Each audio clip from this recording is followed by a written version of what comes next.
আমি দেখলাম এখানে দোকানে বসছিলাম, বোম মারছিল, বোম মারতে মারতে এখানে ঘুরে বেড়াচ্ছিল, আর সমস্ত জায়গাটা অন্ধকার হয়ে গেছে, কাউকে কেউ দেখতে পাওয়া যাচ্ছে না, কাউকে চিনতে পারা যাচ্ছে না। ভর সন্ধ্যায় কীর্ণাহার বাসস্ট্যান্ড সংলগ্ন একটি সোনার দোকানে দুঃসাহসিক ডাকাতি। ছোট 4 চাকার গাড়িতে এসে 7-8 জনের দুষ্কৃতী দল রিভলভার দেখিয়ে দোকানে ঢুকে লুটপাট চালায়। পালানোর সময় আতঙ্ক ছড়াতে বোমাবাজি করে তারা। পুলিশ ধাওয়া করলেও দুষ্কৃতীদের ধরা যায়নি। দোকানদার বাপ্পা কর্মকার জানান, হঠাৎই দোকানে ঢুকে লুট চালিয়ে পালিয়ে যায় দুষ্কৃতীরা। এলাকা জুড়ে তীব্র আতঙ্ক ও চাঞ্চল্য। আমি দেখলাম এখানে দোকানে বসছিলাম, বোম মারছিল, বোম মারতে মারতে এখানে ঘুরে বেড়াচ্ছিল, আর সমস্ত জায়গাটা অন্ধকার হয়ে গেছে, কাউকে কেউ দেখতে পাওয়া যাচ্ছে না, কাউকে চিনতে পারা যাচ্ছে না। এই অবস্থায় মানে এই ধরনের ঘটনা কি সন্দেহ করছেন? না না, এই কি কাকে কে সন্দেহ করবে? কতগুলো বোম পড়েছে মোটামুটি? এখানে 8-10টা বোম পড়েছে। কতজন ছিল তাও?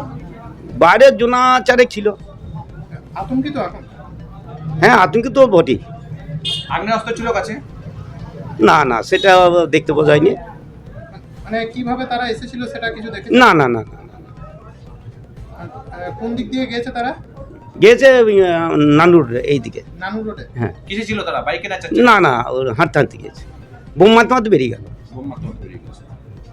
এখন কি চাইছেন আপনারা এলাকাবাসী হয়ে? আমরা এলাকাবাসী চাইছি যে দোষী ব্যক্তি ধরা পড়ুক। কাছে থানা থাকতে যদি এরকম সন্ধ্যেবেলায় এরকম ধরনের জিনিস ঘটে যায়, তাহলে এর থেকে দুঃখের জিনিস কি হতে পারে? আপনার নাম? আমার নাম সমীর মণ্ডল, আমি স্থানীয় বাসিন্দা। স্থানীয় বাসিন্দা। ব্যুরো রিপোর্ট, রাষ্ট্রীয় প্রসার বাংলা।